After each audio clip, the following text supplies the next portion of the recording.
Hey friend, it's so good to be here with you. I'm Charlene Shire, and in these two episodes of the Becoming Home podcast, which is a project from fullyabundantlife.com, where you can find me talking about health, wealth, relationships, all kinds of things going on there. We've got a free guide on emotional processing and things like that. So run on over and check that out. Book a call if you need to.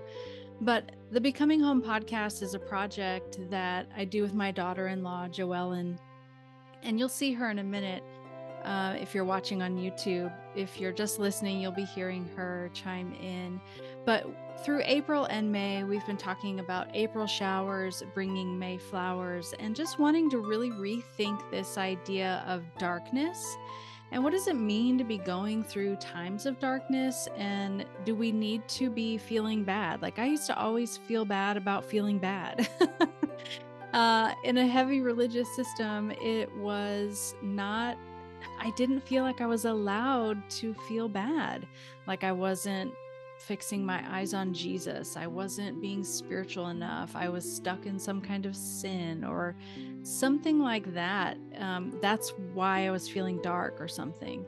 And having come out of that, I'm learning so much more about what darkness really is, what these times of darkness can be, and how much light is actually in there that no one could ever show me before. And so we've taken April and May to unpack some of these ideas. And in April, Joellen and I shared quite a few very vulnerable, very personal, dark times that we have faced in the last just handful of years. And, those moments where it really feels like the shadows are closing in, but there's so much more that can be done in that time than just sitting and overeating, right? And not moving our bodies and getting depressed. These dark times can be super transformational if we let them. We just need to know how to get in there. We need to build up the skills and the tools to navigate through those dark times, plant solid seeds that are going to grow beauty in the time to come. Like the scripture says, there's weeping now, but there's beauty in the morning, or something like the joy in the morning. That's what it says. So this was a 2-hour long conversation that we've split up into 4 parts. We'll release a part each week throughout the month of May. And it will really just kind of talk you through and help you kind of identify some of those key tools and skills that we can use. But if you're wanting to kind of go back and hear more of the foundation of what we're talking about, I'd encourage you to go back to April's episodes. They are in order, same thing, long conversation that we broke up into parts. So you'll want to go back into April and start with part 1 and work your way forward. But we're all about holding space for real and vulnerable conversations. We're talking about mental health. We're talking about emotional health. We're talking about healing from trauma, embracing different generational perspectives, right? Because my generation dealt with things differently than today's generation does. And so Jo and I are trying to come together and hold space for one another, but we're also trying to hold space for other people who need help kind of navigating some of those dark times and some of that trauma. So if you are on your healing journey, looking for support, tools, you're in the right place. So stick around as we explore some of these things and figure out how to turn our darkness into daylight, one conversation at a time. Oh, that's so good. So Quantum Life by Steve McVey was where I started, and it was really powerful about just the power of the observer and what the observer does to create their life. And it's like, it just speaks of places in the Bible. It makes sense. It makes the Bible make so much more sense for me, where like there's all these scriptures about seeing yourself differently and seeing things different, like this whole thing about sight and perspective. It's why I think we always come back around to perspective, because I think we hold such power that we aren't even aware of. We haven't even tapped into a tiny amount of this power we have to perceive and create through our perception. That we can create. So many of us want to sit and say, I'm a product of what's happening to me. Like I have no control. I can't control what other people do to me. No, but you can control your perspective about it, which will change your reaction to it, which will change your vibration, which will change what you bring into your life. Like it's a whole different, it's a whole different life. Wow. That's so cool to even just think about. I feel like I'm just like sitting in like, in the eyes of Jesus. Mm-hmm. Yeah. Yeah, it's changing that perspective to see from his eyes instead of up into his eyes. It's what manifesting, like there's all these buzzwords about manifesting and manifest your best life. You know, like so many people like jump on the manifesting train, but they have no idea what it is. And quantum physics is what it is. But unfortunately, when you go on the web and you research type in quantum physics, like good luck with that. Like it's so hard. I did it because I was looking for more ways to talk about it on the podcast. And I was like, bro, there's nothing out here. There's not much out there that's making quantum physics accessible to regular people like me, who like, I'm not a super scholar. I'm a little bit scholarly, but you know, I'm not on that kind of level, but these books by Steve McVey are really making it accessible and understandable. And from a faith perspective, like it's helping to make sense of so much in the Bible. It's making it more rich. It's making it more alive. It's making it fresh. It's making it like, oh, now that thing makes sense. Where I thought those two things were in conflict, now I understand how they work together, because this whole thing about energy and, you know, love is energy. It's what it is. You know, it plays out. You can see it through actions, but it starts as an energy.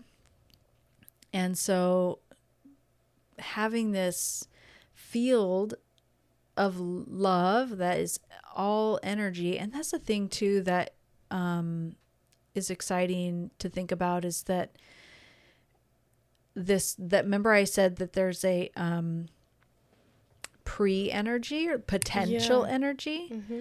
That's where what makes sense to me, where God knows, this idea that God knows all things. Because he is potential energy. Like he lives in that world where everything is possible. Everything is potential. And so he knows every which way something could go. But there's this idea floating around out there that people are talking about now, that God might not know which way it is going to go. Wow. Because we are in the process of creating together.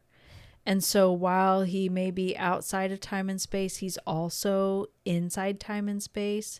And so there's these ideas about superposition and all the things.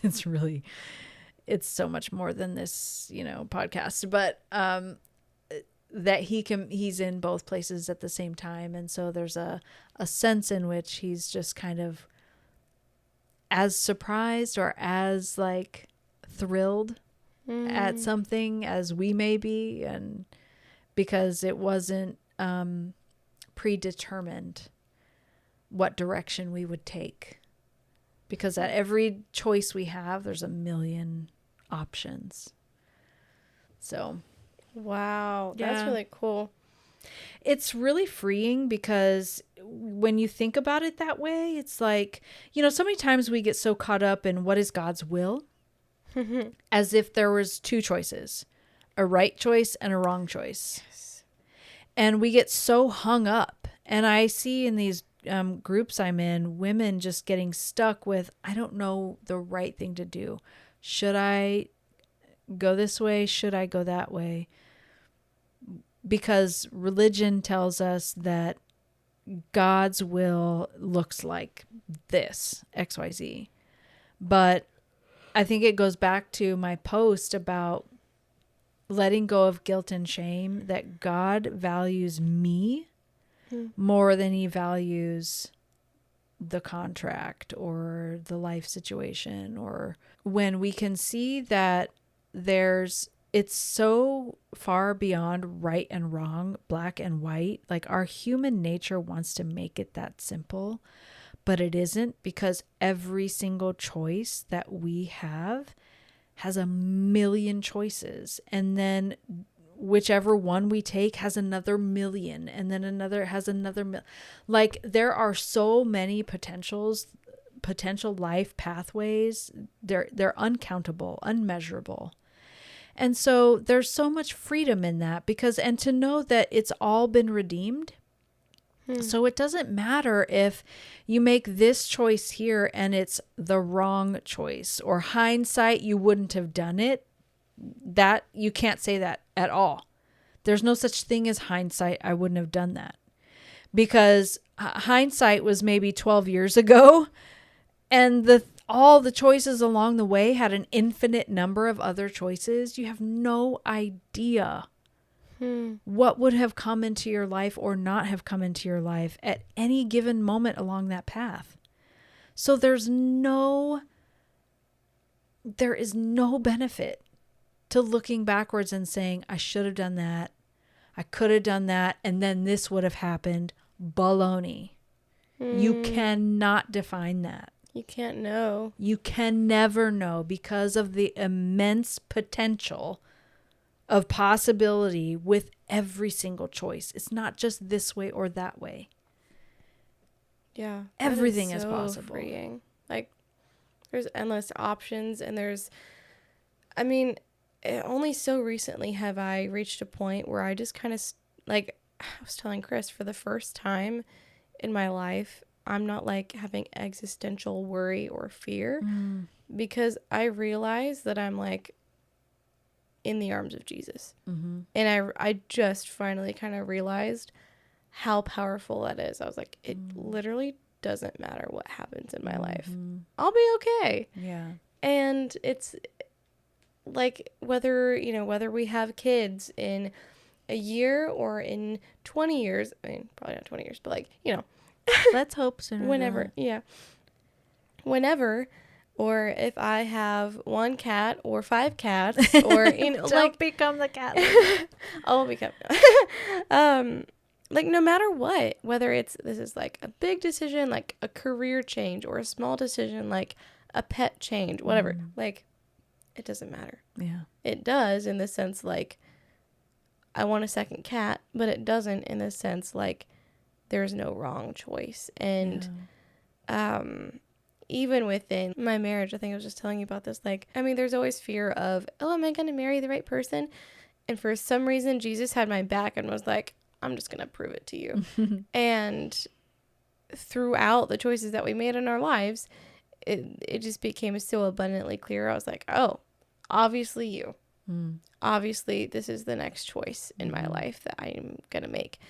And because of that, like, it's taken away all fear and worry of the what ifs. And what if we disagree about this? What if we don't parent the same way? What if we don't like the same food? Like, there's so many things that we are different about, from the temperature of water we use to brush our teeth.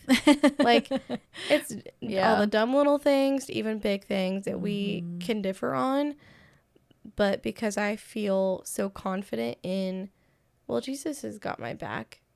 And I feel really confident that we're meant to be together for a really long time. So it makes me less scared of, like, kind of diving in the deep end of the what ifs and asking the questions and adventuring through life, and really taking advantage of, I think, the light in our life. When we experience the light, when we're out of the darkness, ask the questions, take the adventure, go on that trip, go see your friend. Like, you know what I'm saying? It's just, it opens up your life. It does. And my yes and moment there is for the women in my generation who are looking back, and they're like, well, yeah, I thought that too. And then I got divorced. So for a moment, if we can speak to them as well, that, like, because I've had those times in my life too, where I thought I was so sure, like I prayed.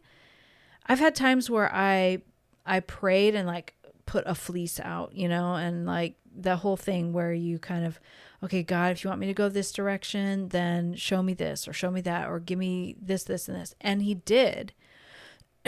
Or that's what I thought was happening. I don't know if it now my knowledge about quantum physics, I don't know if like I was creating that because that's where my focus was, But anyway, there definitely have been times where I felt really confident that I was resting, quote, in God's will, or like God was showing me which way to go. And then it turned out bad. Like my divorce is like, I used to say, because there was like, Jesse and I were only engaged for like 7 weeks, I think. Whoa. And I remember begging God. I was like, God, if he is not the one, like I didn't want multiple marriages. I didn't want divorce. I didn't want any of that. I'd been through that. I didn't want anything to do with it. I said, God, if he is not the one, do not let this happen. You need to step in here, like stop the train. I don't, and I was genuinely open to that outcome. Wow. I was genuinely open to God saying, nope, and believed that he would come in and stop the presses and like make it not happen. That's where my faith was at that time, my quote faith. And so the fact that it didn't get stopped and we still went on with it, like that was kind of every time we hit something that I thought we wouldn't recover from, I was like, okay, God didn't step in and make it stop when I asked him to. So it must be that this is the one and I just need to figure it out. And I just, and that kept me going for a very long time. But now here I am. It's a different situation. And so I just know that there are a lot of women who are in their 40s, 50s, 60s, who've been married 20, 30 years, never saw it coming, never expected to be divorced after that long of time, and are just reeling. Like, what the hell just happened in my life? Hey friend, pardon the interruption. I just wanted to give you a heads up that the Becoming Home podcast, a project from fullyabundantlife.com, is a free podcast. We don't monetize it, but we do ask that if it has encouraged you, if you've got some tools out of it, or if you just want to support Jo and I, run over to buymeacoffee.com/the Becoming Home podcast and buy us a coffee. It's really easy. It's really fun. Our coffee community there is growing and we'd love to have you there. The coffees are $5 each. You can buy as many or as few as you want. But we did also start a membership site. If you're watching on YouTube, you can see back here what the site looks like when you find it. You'll see Jo and I's faces there in the front, a video clip there. But yeah, the membership site is going to be updated. We just started it, so we don't have a ton in there yet, but our plan is to put new content every month there that we don't put out anywhere else. So we, like last week, Joellen and I had a really great, just very generic conversation, and we recorded it, and we're not posting it. We're just going to have it in the membership site. So it was a pretty intense conversation about relationships and young marriage and difficulties, which actually we both are in a young marriage at this point. So it was a really intense, really beautiful conversation that found some really great stuff out of it. So we're going to put it there in the membership site. And that will be, where we keep some of those little more private, maybe a little more vulnerable things. So if you want to jump into the membership site and grab some more tools, grab some more content, or just show us that you support us and want us to be successful on this journey, we would really appreciate that. Thanks so much for your time. Thanks for listening to me ramble on about coffees. Now back to the conversation. And never thought for a moment that this would be the story of their life. So my encouragement to both groups for you and your perspective is yes. Take it. Go with it. You're right. There is no In my opinion, I got to be very careful about this because the world draws really hard lines here. But in my opinion, there is no right or wrong, black and white choice. And so for all the women who are on the other side of that saying, I wish I had chosen, if only I knew then what I know now, or how could God have allowed this to happen in my life? My encouragement to those women is there still is no right or wrong. It just is what it is. God didn't cause it. It wasn't that he allowed it. He is love, and he sits in love, and he doesn't control any of us because he loves us. And so he didn't control your spouse to do the thing that you expected. He didn't control you. Like, there's no control happening here because he doesn't do that. Love doesn't do that. Love doesn't manipulate. Love doesn't control. Love doesn't force. Love just is. And love lets you. Love gives you space. More and more and more space to make every choice, because the good news is every choice has been redeemed. Yeah. And so there, in that sense, there's no right or wrong choice because they've all come under redemption at some point or another. So go forward, make the choice, do the thing, experience life in its ups and its downs, in its light, in its dark, in its quote good, quote bad. Like, I hate using those terms, but you know, it feels good and it feels bad. You know, we do feel those things. But go forward and do it all, and do it all in freedom, and do it all in confidence that it's all redeemed. It's all held together in love. Even the most traumatic things that we experience in this life can be and have been redeemed at some point. We might not be experiencing the redemption yet, but if we can put our focus on that, if we can put the redemption lens on it, we open up space for more possibility to come from it. Like, I think of all the people who've been through really traumatic change events. Think of when I was younger, there was somebody, a young girl who was kidnapped. And she was all in the news. She was kidnapped. She was abused, like sexually abused. And she was like held captive. She didn't die, thankfully. She came out of that situation, you know, and she has built this amazing story of redemption, and she now helps others from that. And there are some stories that don't end that well, and there are other stories that end in more tragic ways. But I don't know. I don't want to minimize anyone's trauma. I don't want to like wipe that sugar coating candy over everybody's trauma and just be like, just look at the bright side, you know, like that's not what I'm getting at all. But what I'm getting at, I think, is that even in the and this brings us back to the beginning, so I feel like we're going to end here, is that love and fear, light and dark, are in relationship, and they're two sides of the same thing, and they invite each other to relate to one another, to live with one another, to give and take, to dance, to interact, to experience. So I want to get rid of this idea that perfect love drives out fear, so you should seek to drive out fear. I don't want to take that part of it. I feel like there's when you're sitting in perfect love, you just have a different lens towards fear. Fear's not driving you. So in that sense, it drives out fear. In that fear's in the car, it's just not in the driver's seat. So we can choose who's in the driver's seat of our life.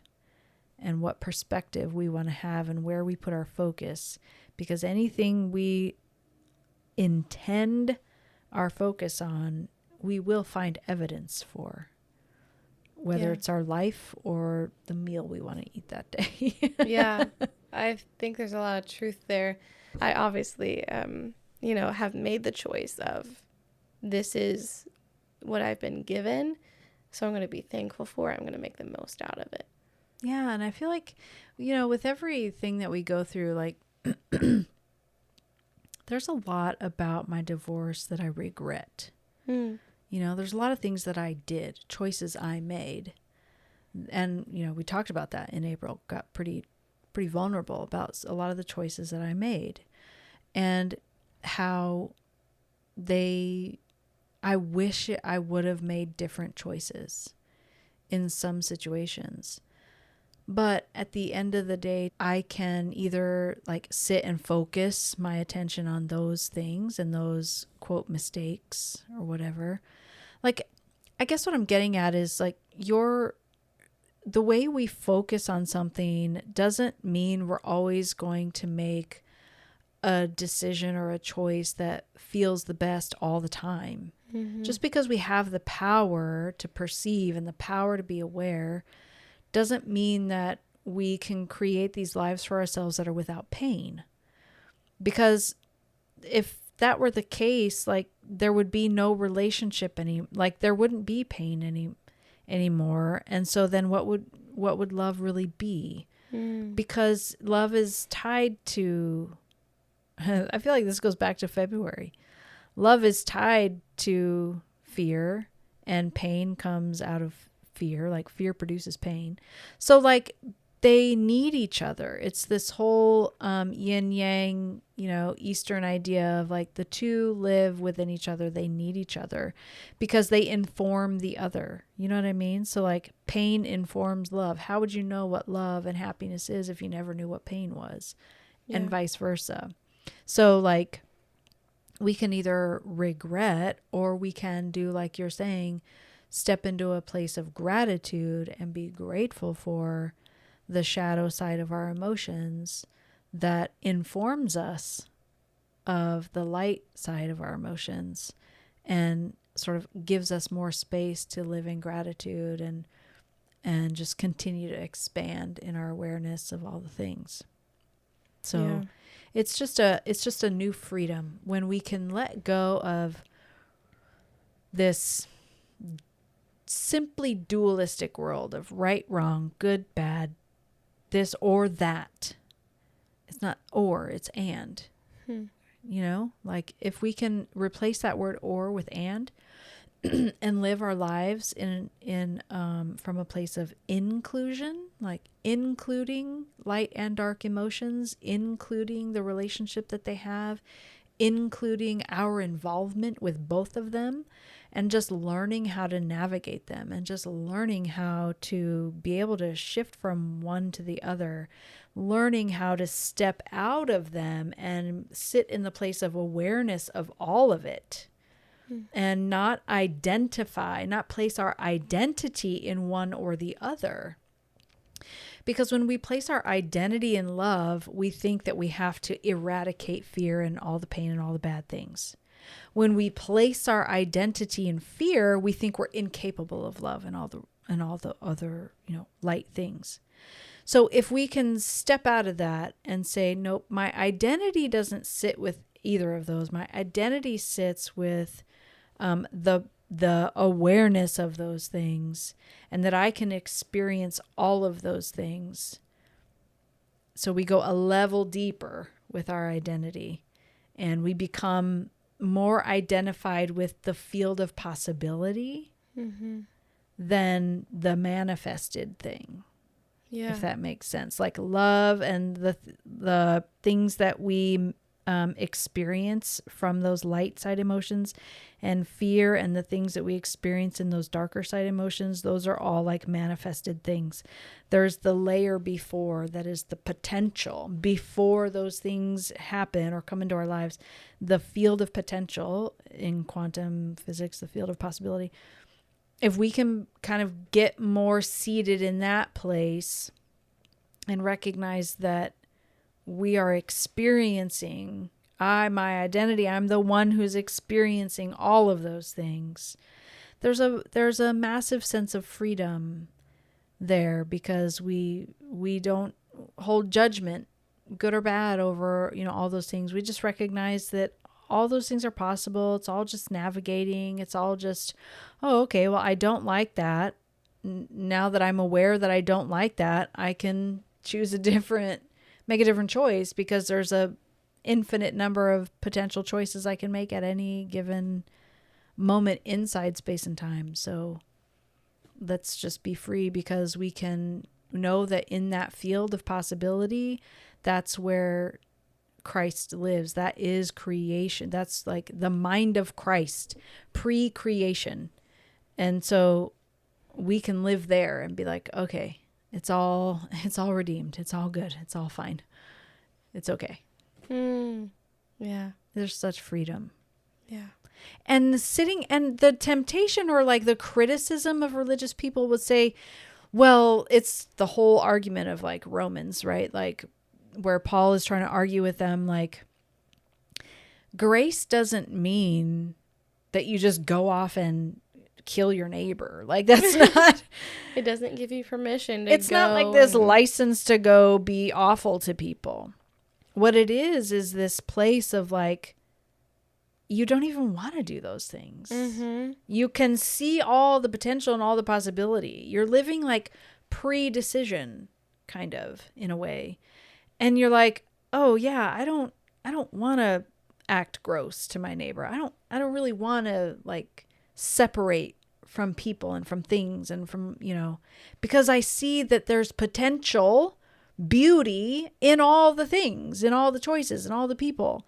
And so I want to step into places that I just can experience life and just flourish and see all the good things. And yeah, it's all potentially beautiful. So let's just experience all of it. Yeah. Oh, I love how you said that. It makes you not even want to do those things, because that is so true. Like, the more I've stepped into the freedom of love, the more I've stepped into just enjoying what is and what life is and has to offer. Mm-hmm. That's kind of where I've stepped out of the places of worry of, oh, what if this happens, or what if that happens? And I mean, the more I feel like what if everybody on the planet lived with that? Mm-hmm. Like, how low would our crime rate be? For sure. Like, and that's what evangelism is, right? It's not telling people that they're separated from Christ and they need to go say a prayer to be rejoined to him. Mm-hmm. Evangelism is telling people, hey, guess what? You actually exist in the field of possibility, where everything is beautiful and everything is potential. And everything is loved. Everything is redeemed already. That's who you really are. That's that's the truth of your real being. That's the truth of your core. Like, yeah, you've experienced garbage things, and yeah, you've, hurt people, and people have hurt you, and all the things. But there's a whole other side of that life. There's a whole other perspective of that very same life. That's already been redeemed. It's already complete. It's already done. There's no judgment. There's no bad, there's none of that. It's just, it's so different. Yeah. It's such a different perspective. Like, if you can just help people see who they really are. Yeah. Instead, it's like the whole thing we were saying earlier, like, no wonder spanking my kids didn't work very well. Like, it changed their behavior in that moment. What did it do to their heart long term? What did it do to their perception? A 3-year-old is not translating those things accurately. I'm a 20-something-year-old with a very different perspective of what I'm doing. That 3-year-old is not perceiving the same things. Yeah, they're not perceiving, oh, I need to get in line. So why do we do that with each other as adults? Why do we do that? Why do we impose that same thing with us and God? That God is there just punishing us to get us to get in line. Yeah. It's not how God operates. I don't know where that came from in the first place, because that's what I was raised with. So that sounds like, oh, that was really normal, but that also sounds really dumb. Yeah, it's not actually that old of an idea. It's only a couple hundred years old. We were talking about that the other day. Eternal conscious torment is really like the... Eternal conscious... That's what it's called. Eternal conscious... The idea or the doctrine, philosophy, I don't know what it is. That's hell for short, by the way. Right. Eternal conscious torment is this idea that God's just, using punishment and fear to get us to behave correctly, or to get us to manipulate us into choosing him. To get us in line. So it's a fairly new idea in church history, actually. Huh. Anyway, that's another podcast. Well, this podcast has been amazing. Really long. Well, really no, long? It's not really long, actually. I'm sitting here looking at the timer like, am I going to get 4 episodes? I don't know. Feels like we've been talking a long time, but... It has been lovely, though. I feel like we've gotten so much good stuff. Yeah, so I hope people will go and grab the guide and get some help kind of during whatever season they're in, whether it's a dark or light season. There's something in the guide for everyone. Thanks for doing this with me. Thank you. What a pleasure. What a fun day. Happy May. Happy May. Thanks so much for joining us on the Becoming Home podcast. On behalf of Jo and myself, we want to thank you so much for investing your time here. Don't forget, you can head over to fullyabundantlife.com and grab more resources, grab a free guide on emotional processing tools. It's packed full of information over there. The guide has over 100 emotional words to help you identify exactly what you're feeling, more than just happy, mad, sad, grumpy, hungry, whatever. 100 words or more to help you really identify what's going on inside of you so that you can really process that better. Exercises to process. It's giving tons of information, somatic, where the emotion may be trapped in the body. There's loads of information in that guide, all for free. So fullyabundantlife.com, you'll see it right when you click on that website. And then if you need other information, I've got tons of stuff there for you to grab. So head on over there. Thank you again for being with us. We'll see you next time.